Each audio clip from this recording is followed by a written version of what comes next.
제일 첫 번째로 신용, 두 번째로는 강단이 있어. 작은 이익에 조금 눈이 멀어가지고 큰 거를 놓치는 사람이 있고, 좀 뒤를 보고 앞에 작은 걸 좀 버릴 줄 아는 사람이 있어. 근데 실전에서 후자를 선택하는 사람이 생각보다 없다? 반갑습니다.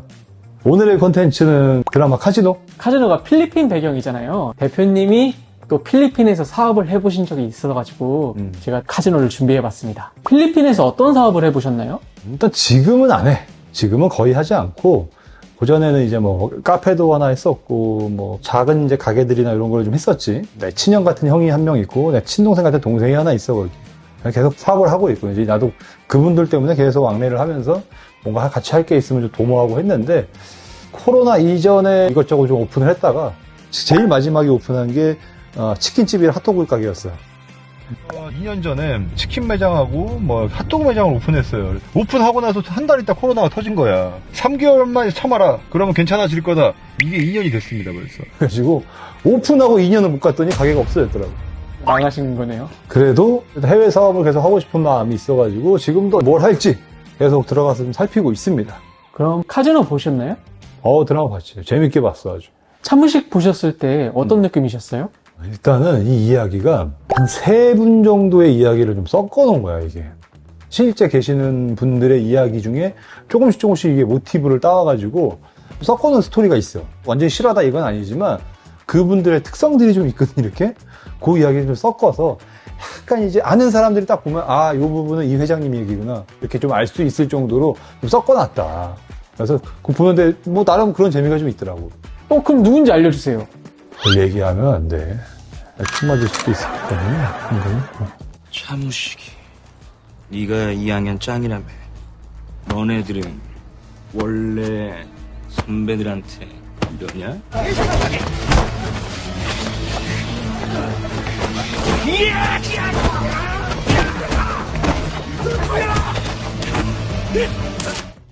차무식이 나 이 장면은 내가 기억이 안 났는데, 그러니까 이게 뭐 학교 짱 이런 좀 기질이 있는 사람으로 나왔었구나 여기서. 그러니까 그걸 좀 보여주려고 한 것 같네. 차무식이 기질이 있는 사람이었다 원래부터. 저 시대는 이제 우리보다는 좀 앞선 시대잖아, 그지? 나보다는 훨씬 거친 시대란 말이야. 우리도 물론 거친 시대를 겪어왔지만 내가 겪어보지 않은 시대니까 저 시대는 잘 모르겠어. 근데 내가 초등학교 때까지만 해도 국민학생이었지. 그때까지는 저기 길을 걷다 보면 모르는 형들이 이렇게 어깨동무를 해.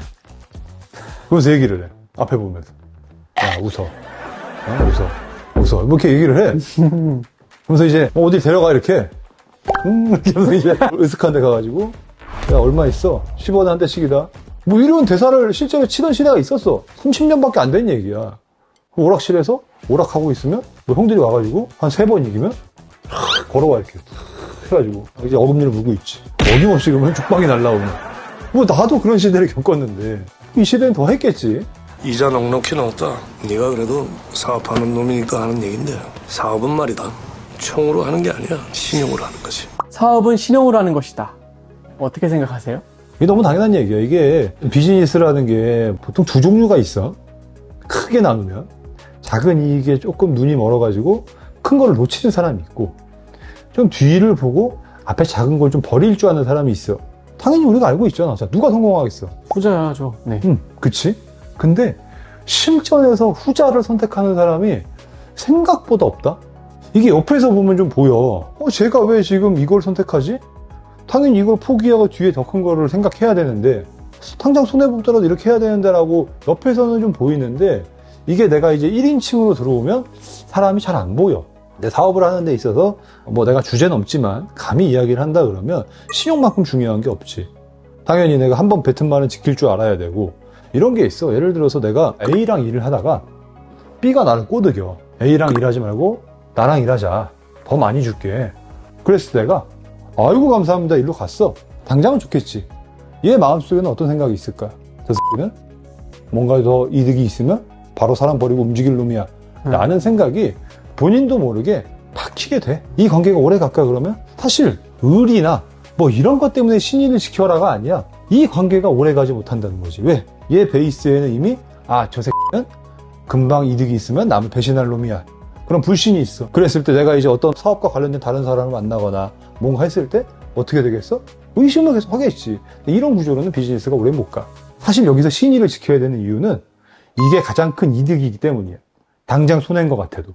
형님 친구분 한국에서 뭐 하다가 오셨어요? HID 나왔잖아, 북파 공작원. 오, 북파. 야, 어차피 씨발 다 내 꼬붕이야. 세수 씨, 우리 준수는 언제 유학 보낼 거예요? 엄마 나 유학 가? 유학이요?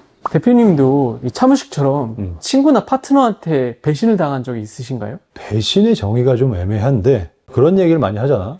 동업을 하면은 뭐 친구 사이가 안 좋아진다. 동업을 하다 보면 뭐 깨진다. 절대 동업하지 마라. 이런 말 들어봤지? 네. 나는 동업한다는 사람들이 있으면 항상 해주는 얘기가 있어. 너가 동업을 할 거면 이런 마음가짐이 아니면 하지 마라. 그게 아니면 동업을 하면 좋아. 무슨 포인트냐면 예를 들어 이 사람이 나보다 나 몰래 돈을 더 가져가. 내가 근데 그거를 한 1년 있다 알았어. 그랬을 때 이해할 수 있는 마음가짐이 있으면 동업을 하라고 해 나는. 근데 이 정도의 마음이 없으면 동업은 안 하는 게 맞아. 그럼에도 불구하고 좋은 사람하고 당연히 해야겠지. 회사에 돈을 횡령하는 사람하고 동업을 하면 안 되니까. 근데 적어도 1대1로 동업을 하려고 그러면 그런 일이 생겼을 때 그냥 아 그래 네가 그래도 뭐 얼마나 힘들고 가정이 있고 뭐 애가 있고 하니까 내 돈을 그렇게 했겠지 라고 용서할 수 있을 정도의 마음가짐이 아니면 동업을 하지 않는 게 좋다. 대표님의 경험담이신가요? 내가 구체적인 예를 들 수는 없지만 뭐 실제로 그런 일이 없지 않았고 그랬을 때 그냥 뭐 그러려니 생각하는 편이거든. 뭐 마음이 아프지. 그거는 근데 내가 손해를 봐서 마음이 아픈 게 아니라 이걸 내가 이 사람한테 얘기했을 때 나 사실 이거 알고 있어? 너 나한테 이렇게 했지라고 얘기했을 때 민망해야 그 사람을 생각하니까 내가 마음이 아픈 거야. 굳이 그래서 얘기하지 않는 거고. 돈이야 뭐 벌면 되니까 우리가. 웃기는 놈이네. 그만하려고 여기까지 왔나? 동생, 니 진짜 그것 때문에 왔어? 네, 날 거둬준 분입니다. 목숨 10개라도 걸죠. 무슨 놈? 야, 너 이거 원샷으로 마시면은 너 회장 안 건드릴게.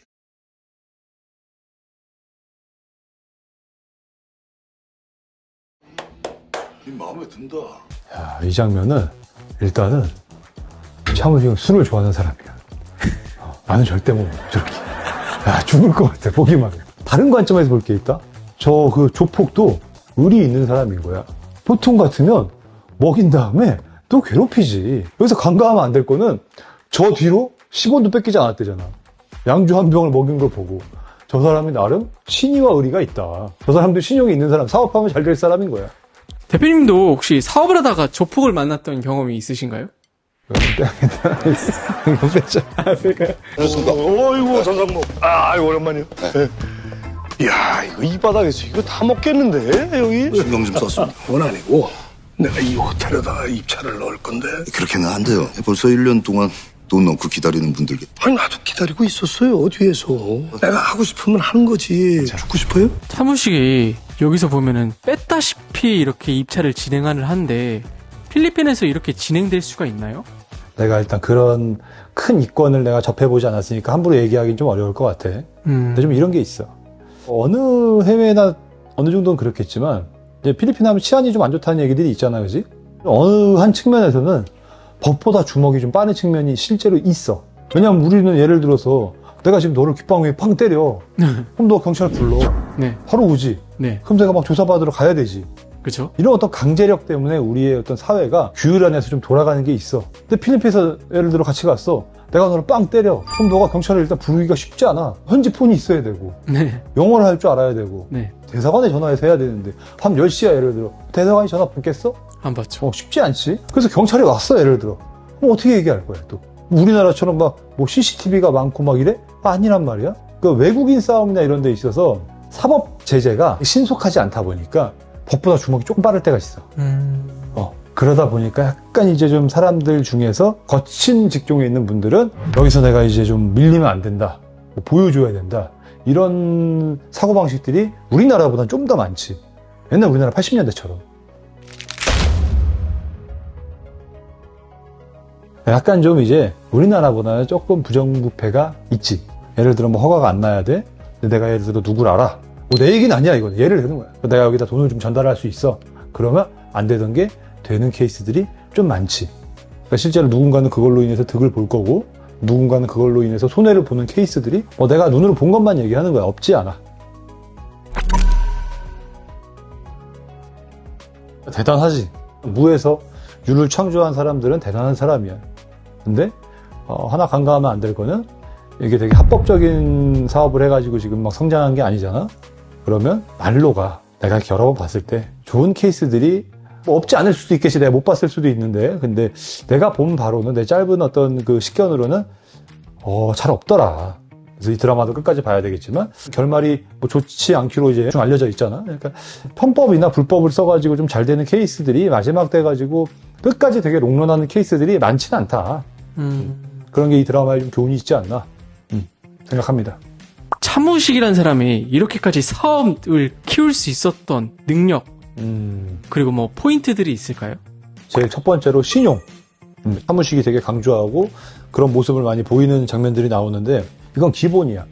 어느 비즈니스를 할 때 나를 따라오는 조직들이 아니면 나의 어떤 파트너들이 내가 딱 무슨 말을 뱉었을 때 그로 인해서 고민을 하게 하는 사람이면, 내가 이거 하면 이만큼 드리겠습니다라고 했을 때 저거 했는데 나중에 딴소리 하면 어떡하지? 라는 고민을 하게 하는 사람이라고 하면 비즈니스의 속도가 굉장히 늦어져.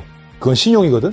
근데 내가 딱 무슨 말을 했을 때 저 사람은 손해를 봐도 자기 말 지킬 사람이야 라는 신뢰가 있으면 훨씬 비즈니스의 속도가 빨라지지.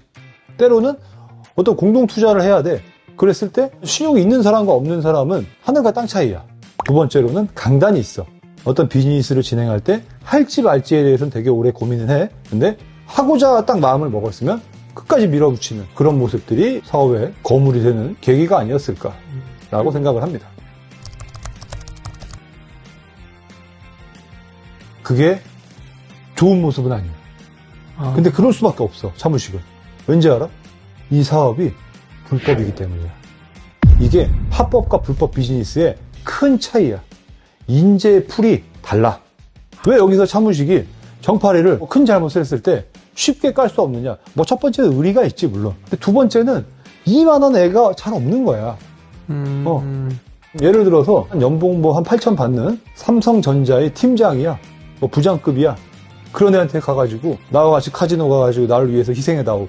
하겠니? 안 하겠지, 당연히. 네네. 그럼 일단 이런 인재들 다 배제해야 되고. 예를 들어서 뭐 월 매출 1,000만 원씩 나오는 치킨집 사장이야. 그런 사람들 가가지고 사업성이 좋구만. 당신 치킨집 때려치고 나와 같이 한번 가서 필리핀에서 카지노 일합시다. 가겠니? 실질적으로 영업 능력 있고 사업성 있고 어떤 자기 마인드가 좋은 사람들 중에서 카지노를 갈 사람이 몇 명 안 돼. 그리고 또 얘가 날 신고할 수도 있잖아. 내가 불법이니까. 그러면 나랑 관계가 오래돼야 돼. 나랑 한 10년 이상 되고 나를 찌르지 않은 사람이면서 조금 능력치도 있어야 되는 사람이 이 세상에 이렇게 많지 않다. 더군다나 거기서 필리핀이라는 낙후된 동네에 가서 살아야 될 사람 별로 없지. 그러니까 울며 겨자 먹기로 계속 그냥 구간이 명간이지라고 하면서 같이 가게 되는 거야. 예를 들어 이 사람이 이 정도 매출을 올리는데 호텔 체인 사장이었어. 그래도 정파리를 끌고 갔을까? 호텔 조리학과 나오고 뭐 셰프 프랑스 유학 갔다 오고 이런 애들 쓸 거고, 뭐 지배인으로 쓰려고 그러면 뭐 외국물 좀 먹으면 유학 갔다 오고 이랬던 분들을 모셔다 쓰겠지. 정파리를 거기서 지배인을 시킬 가능성은 낮다. 전혀 다른 측면이네요. 저는 자기 사람이니까 어떻게든 얘가 정신 차릴 거라고 생각을 하고 끌고 가는 듯한 느낌을 받았거든요. 드라마에서 의도한 건 그게 맞아. 의리 있는 사람으로 보여주고, 근데 현실적인 면에서 봤을 때는 물론 그것도 중요하지. 근데 저렇게 말도 안 되게 끌려다니기 쉽지 않다. 드라마 보면은 정파리가 이렇게 사고 치는데도 차무식이 가족처럼 생각하잖아요. 대표님도 가족 같은 직원이 있나요? 가족 같은이 아니고 우리는 가족이야. 우리 팀장들을 다 가족으로 생각하고 팀장들도 나를 친형처럼 그렇게 생각을 해. 그러면 연봉을 한 5배를 줘도 다른 회사로 이직은 안 하겠네요. 우리는 돈 가지고 우리는 제가 거짓말 탐지기를 하나 가져왔는데 지금 옆에 혹시 팀장님 계시거든요. 나는 연봉 5배 주면 다른 회사로 이직할 것이다, 안 할 것이다. 안 한다.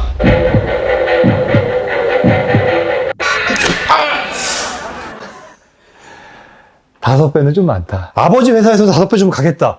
2배를 해봐, 2배.